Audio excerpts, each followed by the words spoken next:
In this series, we will be discussing specific examples of design techniques that make a positive difference for people living with certain human conditions. The more a designer understands the client and/or the community, the more effective and respectful the design will be.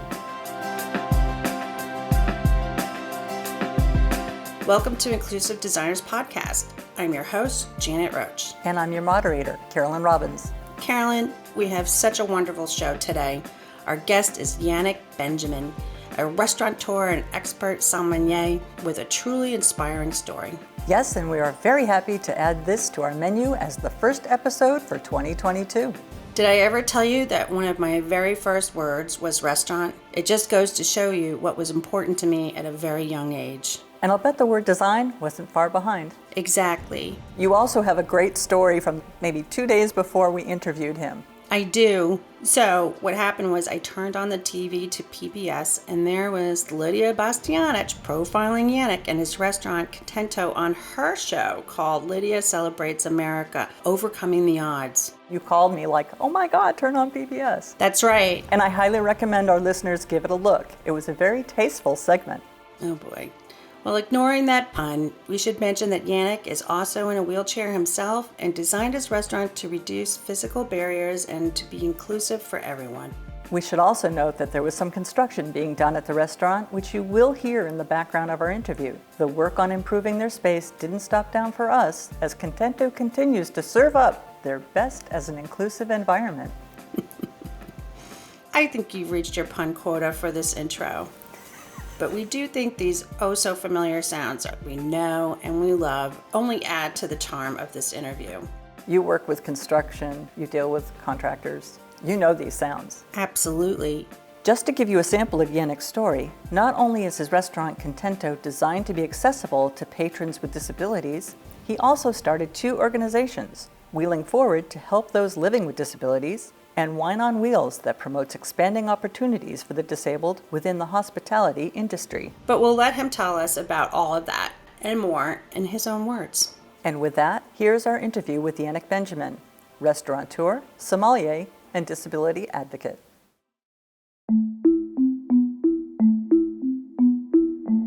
Welcome, Yannick. We're so excited to have you today. Thank you so much for being here and being on our podcast, Inclusive Designers. Well, thank you very much for having me. It's a real pleasure and an honor. Thank you. Let's just dive right on into it. Sure. Tell us a little bit about you, your restaurant, and the inspiration behind it. Yeah, thank you for your question. I'm born and raised in New York. Both of my parents are from France, and they're both in hospitality, or they were. My mom worked cleaning houses. She worked for a lot of different families. And my dad came to New York in 1963. He followed his 2 oldest brothers who came here already. My father came right after the French-Algerian War, and he started working as a dishwasher for his brother, who was a general manager at a very famous French restaurant, which still exists, called La Grenouille, which is pretty much directly across the street from the big famous Christmas tree in Rockefeller Center. Oh. And of course, being that my father was incredibly close with his 2 brothers, they only had Sundays off. They would come over and, I would just hear them talk about the restaurant business as a kid. And I just thought it was such an exciting profession. Seemed like there was so much happening. It just seemed kind of glamorous. And I grew up, in a New York that was, I guess on one hand was exciting and glamorous, but then on the other side wasn't, depending on where you lived at.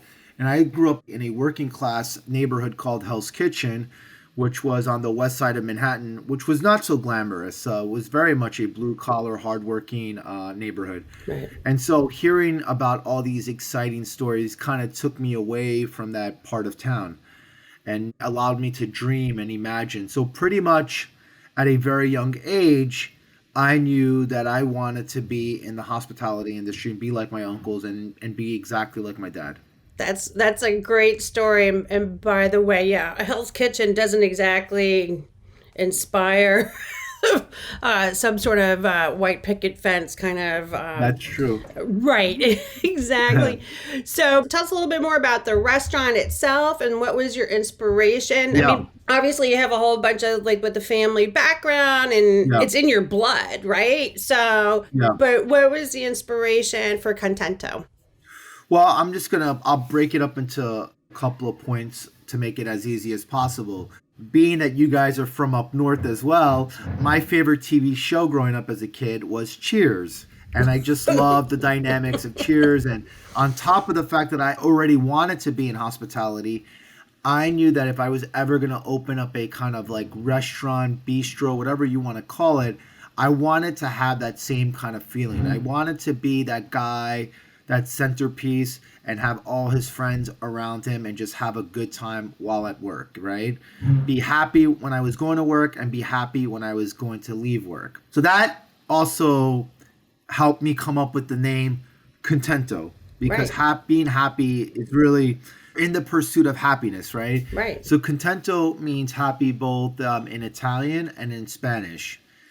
And where the restaurant is located, we're located in a pretty historical neighborhood in East Harlem. It was predominantly Italian immigrants in the early 1900s, and then it transitioned into mostly Hispanic, Puerto Rican, Latino, Mexican, you name it.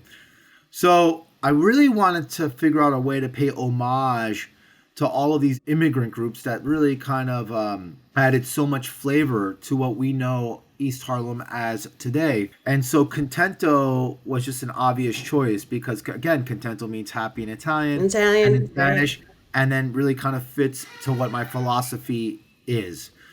So then that's how that happened. The location where we're at today, I discovered it a few years ago along with my partner and dear friend George Gallego, who actually was assigned to me as my mentor when I was in a car accident in 2003. Unfortunately, that car accident in 2003 left me permanently paralyzed at the age of 25 years old. So a lot was happening at that time of my life. Things were looking very good. I was very motivated. I was incredibly hardworking. And I had a pretty extensive resume that I built. And you could say that I was incredibly ambitious. I was well on my way to doing great things, I think, in the hospitality field. And then I found myself paralyzed. And while I was in rehab, I was assigned a mentor because there's really no handbook that's handed to you. Right. Well, this is how things are going to be, and this is how you're going to do things going forward as a paraplegic, as a full-time wheelchair user. So I was handed this wonderful gentleman, George Gallego, who was already injured for quite a long time. And we had stayed in touch even after I left rehabilitation. Where we really bonded was I wanted to be active in wheelchair sports, and he really helped me transition where I did a lot of New York City marathons, I did Boston, Chicago, so on. But anyway, he's what he calls himself and I agree, a social entrepreneur. He's got his hands in a lot of different things. Very, very incredibly motivated individual, but also very generous. And he said, Yannick, he said, you need to be working for yourself. I want to see you open up your own place. And I just thought, George, you have no idea how incredibly brutal and unforgiving this industry is. Well, in any case, he was walking by this spot that was literally 100 feet away from the building that he lives at right now. He was walking his dog. He contacted me. He said that this spot looked very interesting. And then that's how Contento came about. But I think what really makes Contento unique and what makes it stand out is that because I myself have a disability, and it's so important that if I'm going to work at a restaurant, that things are very well calculated, right? And that things are very well thought out and laid out. So there has to be thoughtful design behind it. How the bar's set up, the fact that I can be able to do a 360 around it, the fact that someone that's on a wheelchair that comes to the restaurant as a patron can also eat and drink at the bar comfortably. So counter seating, table heights, space in between the tables, people able to roll freely. So there's not just myself that has a disability that's part of Contento, but there's also George Gallego and then 4 others. So collectively, there's 6 people that are involved with the Contento project. So having that meaningful design and that thoughtful design is really, really incredible. And that's what really makes it unique, I think, from a lot of other restaurants, not just in New York and not just in the United States, but globally.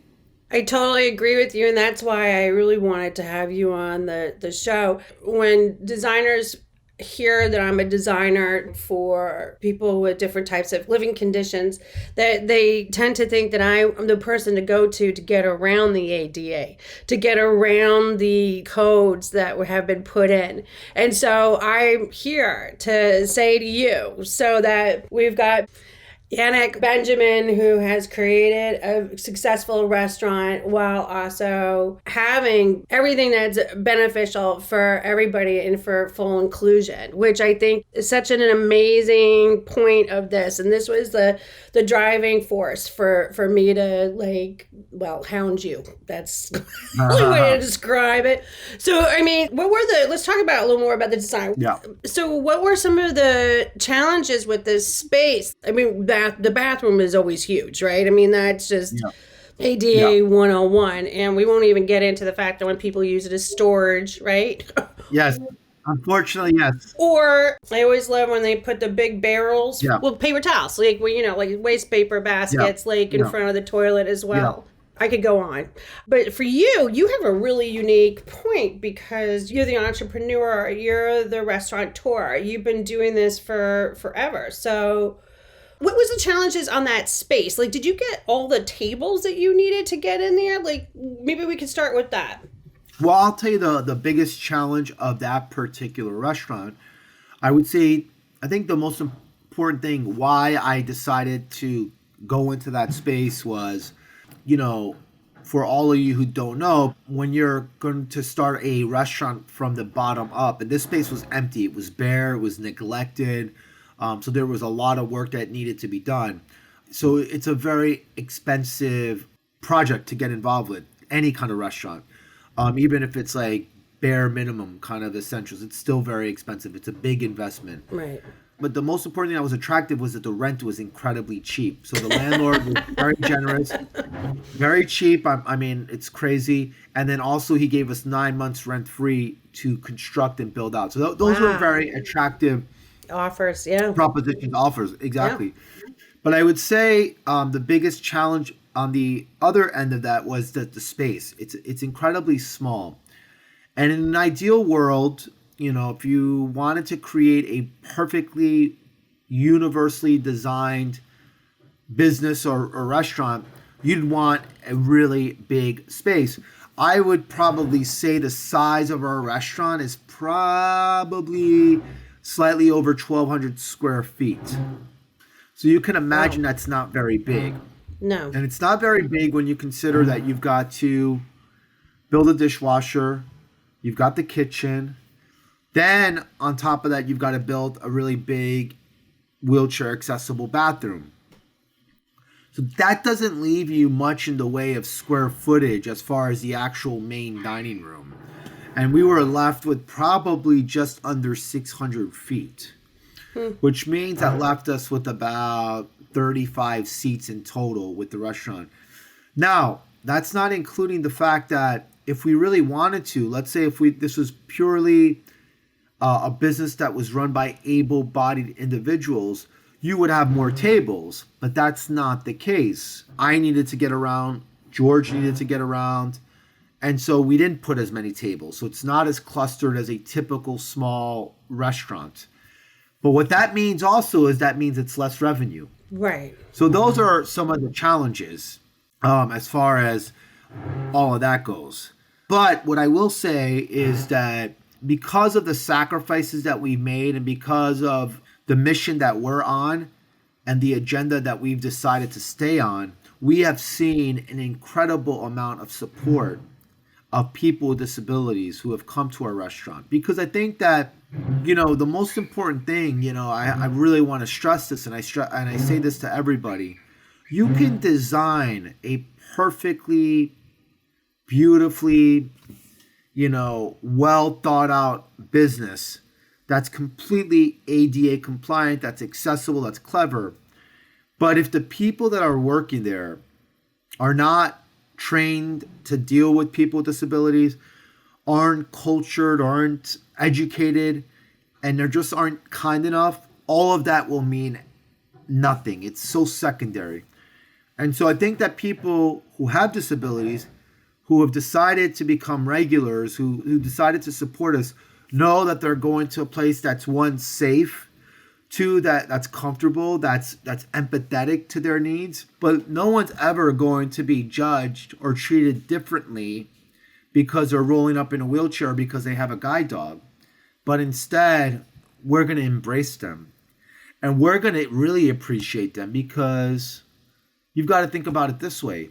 Imagine the effort that it's taken that person in a wheelchair to get to your establishment. Maybe dealing with broken elevators, their paratransit being late. It can be very stressful to have to travel, especially in a city like New York, when you have a disability. So I think those are all really incredibly important factors to take into consideration. Right. And I feel like we have an incredibly empathetic, sensitive, and kind staff. But I think you're absolutely right. I think it's you can have all the bells and whistles. You can have like the most beautiful, Right. most perfect bathroom that's not being used for storage or whatever else it was, whatever else they seem to use it for. But you have to also train the staff in order to have them understand even just like the nuances, so you can literally kind of get to the meat and potatoes of your business, Right. which is serving food, which is then creating like an ambiance that they are going to want to come back to. So I think that that's an important part. Right. But you also, I thought it was interesting. So you had mentioned already the lower, like the bar heights and stuff like that. I've seen that only once before in California. Yeah. And I took a few pictures, like selfies with it. So I was a little surprised on how progressive it was. And of course, everybody, it didn't matter, like, because that was the other part. Like, it was at the back of the bar. And so you still, this is pre-pandemic, so you still had to walk through or or get through like a throng of individuals to get to that part. But I also noticed like you put that in the front of the building too. So were some of those things like considerations or do you want to walk us through some of those? I would say that if you come to the restaurant, that's pretty much the centerpiece. So when the first thing you come in is you see the lower counter seating of the actual bar itself. And it's not just two seats. Like most people do that, but it's sort of in the back, and kind of like what you were talking about, using wheelchair accessible or ADA bathrooms as storage. A lot of times they use that part of the bar as storage or as a service bar, which they should not. In our case, it's a main focal piece, and there's 6 seats there devoted to that. So that's really important. So I think already when you come to the restaurant, there's something genuine and very warm about it. I also think it takes away that barrier, right? It's like when you go to a bar and you sit at the bar, that bar's height, the bartender's kind of behind. So there's that lack of intimacy. When you get rid of that, now you're kind of face to face. There's less intrusion there. And I think that's what makes our bar quite special. And I'm hoping that, and that's a dream of mine, certainly this is not to be known as the only place that has a bar like that. I certainly hope many, many people copy that and do the same thing too. This is not about me creating a copyright on it. Instead, it's like, by all means, copy away. Right. Yeah. Well, just so we're clear, Carolyn and I have talked about we're going to come visit you at some point. And that would be lovely. And it's not just from your spectacular wine collection, for which I've heard is also amazing, but it is interesting. And even I'm an average height female, but sometimes even getting on those bar stools, like with a little bit of a high heel or whatever, as is just would considered an able-bodied person, it's still a little difficult. I don't know why the bar heights ended up getting so high, but it was a design thing at some point, and there is something kind of interesting about that. And I think you're right, when you lower that, like you're literally lowering the bar. Right. And I wonder if that's because, like, otherwise you just kind of, sort of like with Zoom, right? You kind of only see yourself from sort of like your shoulders on up for the most part. Whereas if you're maybe just a little bit lower, then you see more of the person. And I wonder if that has something to do with it as well. Like what you're creating the intimacy that you were talking about. I think what it does is that it puts everyone at an even playing field. And what I mean by that is that, for example, you and I, Janet, we can go to Contento and let's say we're like, hey, let's just go sit at the bar because we like the bar. But as opposed to like me looking up at you because you're sitting on a high stool and I'm looking at you kind of upwards Right. at you and you're looking downwards at me. Now we can both sit down together eye to eye at the bar, and I think that that's something that's really important, you know. And that sense of belonging and that sense of feeling like everybody else is incredibly important. And so a lot of people that come to the restaurant that have a disability actually want to eat and sit at the bar because they very rarely ever have a chance to get to experience that, right? Right. And so they can go with their date, they can go with their wife, husband, best friend, whatever it is, and just sit there all night and have a good time as they should. As they should. Yeah. No, that's really terrific. So what I know that you did, so you did the bar, you've done the bathroom. Yeah. Is there, I know that you talked about being very inclusive in terms of even like the utensils, like you were thoughtful about the utensils. Yes. So talk about some of the more like the pinpointing some of those like really important other factors that you had thought extensively about and implemented in Contento. Well, I will say this, even though I myself have a disability, I think it's important to understand that no disabilities are alike. And what I mean is, because you might see myself and someone else in a wheelchair, we might have two totally different needs. And even though in the census they categorize everyone with whether it's if you're an amputee, you're blind, under one group of having a disability, and there's 61 million Americans that have a disability, by the way. Right. We're all incredibly different, right? And so I would be remiss to say to you, like, of course, like, it's always a learning process for myself. I myself I had a grandfather that was blind. I have a cousin that's blind. I have another cousin that's a paraplegic. But even though, despite all of that, I am constantly learning. I am constantly evolving. And me not evolving and me not asking questions would mean that now I've rested on my laurels and then I think I know it all. I absolutely do not know it all. So there's all this new technology. Things are constantly changing. Right. And because the world of disability and the recognition of people with disability being independent is still kind of new, there's a lot of new terminologies that are still being kind of implemented. Right. But you are correct that we have a menu in Braille.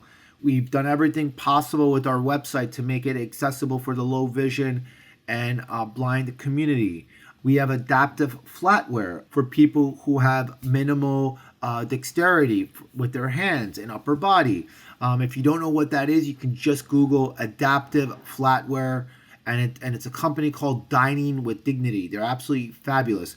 And not only that, but the silverware itself, the adaptive flatware, it looks good. It doesn't look like it came from the hospital. Right. For the bathroom itself, everything that we have there is touchless. The soap dispenser is touchless. The paper dispenser is touchless. So things of that nature. Are we perfect? Certainly not. But we put our heart and soul into it. And most importantly, we are all ears. So if someone else that has a disability notices something that we're missing or something that can be done, we are on it. Please tell us. We love it. So listen, I'm an incrementalist, and Rome is not Rome because it was built overnight. Rome is Rome because it was built over 2,000 years, right? So it's a compounding effect, and I think that you come back next year to Contento, and it will be that much better. And that's just how life is. Generally speaking, you are supposed to get better, and our objective is to do better than the day before. So I did read in that New York Times article, and I saw it on Lydia's show, and we haven't talked about it, is your sommelier box that you designed for yourself. Can you talk a little bit about that? Absolutely. I love the ingenuity with that as well. And it just made, like, as soon as I saw it, I was like, well, of course. Like, Yeah. and I thought to myself, and then why doesn't everybody have that? Like, Yeah. that's the other part. I mean, I think that adaptive tray that you see me using is something from trial and error. I mean, it started off as very basic. In order for something to kind of reach that level of greatness or perfection, you have to go through a lot of steps. You kind of have to Iterations. Yeah, a lot of exactly. Right. And so that was the case. I was very lucky again and blessed to have met this gentleman. His name is Jean-Paul Violet, who's a very good friend of mine, who's a master carpenter out in Brooklyn. And we had started talking, and I said I really would love to like create something, and we just kind of went back and forth, again trial and error. And not only did he create this really practical and mindful tray, but he made it look so beautiful, and it is beautiful, and it's sturdy, and it's going to last forever. And I really owe him so much. Maybe we could get a picture of it on the website. You know, it might be actually kind of great. And obviously, we'll give your friend a shout out as well. Yes. And all of this stuff you can find on inclusivedesigners.com. Let's talk about going into the kitchen. What were the things that you put into your kitchen to allow for your accessibility, for George's accessibility? When you were on the TV show with Lydia, she even said something like, "Boy, your kitchen's small." And so, I mean, obviously you had to work with the space you had, but getting around, I think, was probably your main driver there. But was there anything that you learned from that experience? Was there anything that you had a takeaway? And then I guess it kind of goes into the woulda, coulda, and shoulda categories. Yeah. Like, is there anything that you would have or could have or should have done with the spaces? Maybe we could start with the kitchen. Listen, again, space was incredibly challenging. And what we did was we prioritized the dining room, making sure that it was as accessible and spacious as possible, because that's where people are going to eat. That's where the patrons are. Right. And that's where I was going to be at all the time. So the kitchen, it's not to say that it was an afterthought. I myself could get into the kitchen. I could cook things if I wanted to. But during service, it would be very challenging because space is very limited. So our priority was making sure that the bar and the main dining room was accessible. Of course, if we ever decide to open up another place or move to another space, it'll be significantly bigger, hopefully. And because of that, we would be able to create a kitchen that is really accessible and hopefully have someone that has a disability have the opportunity to come in and work safely and work comfortably in the kitchen itself. But that's still a dream, and that's still an objective for the future itself. There is no doubt about it. Right. Well, I mean, but you know, at the end of the day, yes, you have a small space, but you have a space that is accessible. So it's still living the dream, right? So, but it's getting there. Yeah.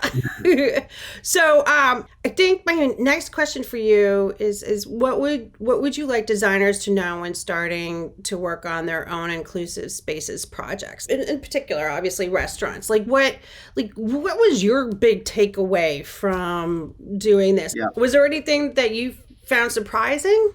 Oh, there's the moment you tear off the walls. And, this is true, right? You find a lot of things. There's no surprise. Yeah, surprise. I mean, but I think the most important thing, obviously, there's something called, as you guys know, the American Disabilities Act, and there's all these federal guidelines that are incredibly detailed and well done about how doors should be, how wide they should be, and all the specs, and being able to do a 360. There's even how thick the carpet should be as well if you're going to install carpet in a business, which is pretty amazing. But I think the biggest mistake that architects or designers or business owners do is, yes, obviously there's the point person who has a craft in that particular profession. They've worked hard on that. They've perfected their craft is what I should be saying. However, I think if you really want to make it accessible, you should ask people in the community, do some research, go on social media, go on the internet. There are plenty of people with disabilities, even if you're not too familiar with the community, that you can find out reach over the aisle and ask them for their opinions and their thoughts. Because then it just becomes very sterile by just going by those guidelines. Instead of just putting like generic grab bars, maybe put some really nice grab bars, right? Make it Right. look like it's part of the aesthetics of the restaurant. So anyway, I think that really going and making that effort and reaching out to the community and asking their thoughts is very beneficial and very educational. Absolutely. You kind of touched on that a little bit in the beginning too. We also, at least from my perspective, we look at a lot of evidence-based design pieces in order to design. But it sounds to me like you really thought a lot about this. I mean, you come at it from a personal experience, but you also, you really had some real good thoughts about other people who you could have just been focused on yourself and what worked for you, but it was actually you were looking at other people with other types of disabilities Yeah. and such. So, I mean, it was well thought out. Thank you. Thank you. I mean, I think the most important thing is that I had an opportunity to create a restaurant built around my needs and being able to provide the service, the comfort, and sharing my passion with people without any true obstruction, but also being able to serve other people with disabilities that felt comfortable being there and that I can make them feel comfortable. So it was a two-way street, and it's just a real joy, and it's really wonderful, and I'm just absolutely blessed and very lucky to have this opportunity to be able to do so, because there's not too many people who can say that. Right. And I love some of the taglines that you put with the restaurant. It's roots, respect, restore. I think you kind of covered it a lot in the conversation. You talked about your roots, Yeah, and the roots of even where the building is, yeah, right? So there's that and then the respect that you're giving all the individual people, and exactly. then maybe talk a little bit more about restore, or is that just natural with a No, restaurant that you can kind of go sit at and have a nice time? no, no. Well, the word restore, I mean, the word restaurant, excuse me, the etymology means restoration. And what the original concept of the restaurant was, it was a way for people, they would do these long journeys on their horses. And on your way to wherever you were going, to whatever your destination, there was a stopover. And you would stop there, and you were offered a nice warm bowl of consomme. You were there to get to restore yourself. And I think more so than ever, especially with what's happened these last few years, really incredibly challenging times, I think the most important thing is you come into a place to restore yourself and to forget about any problems that you may have at that current moment. It's a place to make yourself feel good, make yourself feel rejuvenated. And I think that's the purpose of food, right? I mean, food is satisfying, food nourishes you, Nurses, right? and you feel revitalized. And I think that's the concept of contento. So maybe you came in not feeling so happy, but then you leave feeling very happy. Well, I can't wait to come in, and I'll be happy going there and also happy while I'm there. And I'm sure, happy. Well, it's not going to come out right. Happy to leave, but you know what I mean. It's happy had the experience. You leave happier. You leave Leave happier. happier. Exactly. Yes, exactly. Exactly. So then also, why don't you tell us a little bit about the type of restaurant it is, what kind of food you guys serve? And I've heard a rumor, I might have already mentioned it once, but I think it's worth repeating, is that you have an incredible wine selection. Well, thank you so much for your kind words. The restaurant, I mean, the food at the restaurant is Peruvian based. The chef, his name is Oscar Lorenzi. He is born and raised in Lima, Peru, but he is French classically trained. So a lot of his techniques are French inspired, but he's also inspired very much by the cuisine of the Mediterranean. So you'll see a little bit of that also in the cuisine, but it is very much Peruvian, and I absolutely love it. The food's delicious. It's incredibly accessible and approachable, and the price points are very reasonable. It's fun, it's eclectic, and it's just delicious. As far as our beverage program goes, we have an extensive cocktail program that's also quite unique. And then the wine list is quite extensive. We do have a very, what I would call a geeky wine list, wines from all around the world. We have wines from Armenia, from the country of Georgia, Lebanon, Israel, Morocco. So you're really kind of getting a little tour of different wines from around the world. We also have wines from lots of interesting places across the United States. We even have a blueberry sparkling wine from the state of Maine called Bluette. And the price points for the wines itself are also incredibly reasonable, because I know that a lot of times we go to restaurants and there's only wines that start off at 100 plus. Certainly not the case at Contento. I think that that's fabulous. I think we've gotten a really good understanding of not only the restaurant and its history and the design challenges that you had, plus also the design solutions that you've come up with. Yeah. So would you like to talk about Wheeling Forward? You want to talk to us a little bit about that? How did you start Wheeling Forward? And then is the Wine on Wheels sort of like just an offshoot of that, or it is an offshoot of that? Thank you for your question. Wheeling Forward was started in 2012. It was created alongside my good friend Alex Elogudin, who he himself is a quadriplegic. I met him while I was in rehab, and we befriended each other, and we just we were somewhat dumbfounded that these other individuals that we also became friends with had issues going back home because they simply didn't have the financial resources to make small home modifications that go a long way. Or some of them lived in a five-story apartment, things of that nature. So we knew that one day that we would create an organization to help these individuals, individuals that have a disability and individuals from lower income background, and also people perhaps who don't have the love, care, and support needed to overcome this life-altering situation. And so that's how Wheeling Forward was created. It was really to help those from lower income backgrounds improve their quality of life. And the way we would generate revenue to support ourselves and to help us, accomplish our objectives and goals was to have an event called Wine on Wheels. And Wine on Wheels was set up every year. It was over 200 wines. Wine professionals from all around the world would come in and pour those wines, and that's how we would generate all this money and help get people used wheelchairs and whatever it is, help them with scholarship money to go back to school. And Wine on Wheels kind of took on its own, kind of personality. And that'll have more of a focus on food, wine, and in training for people with disabilities that have expressed an interest and a curiosity to want to get into the hospitality industry. And then the other thing that we will be doing is reaching out to other hospitality establishments, restaurants, bars, hotels, and helping them train their staff on better systems on how to deal with people with disabilities and how to encourage more people with disabilities to work at their establishment, but also to come to their establishment to eat and dine and drink and whatever you want.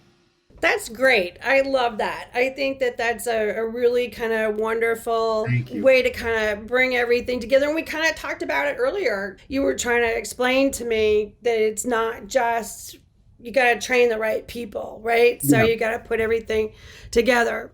And I always had a dream that I really wanted to have a stronger presence in the hospitality industry where I would see more people with disabilities of all kinds work. But in order to make that happen, there needed to be that bridge. And I'm hoping that Wine on Wheels can finally be that bridge. Not just a New York thing, but a United States thing, and then let it grow across the world. And that's really my long-term vision.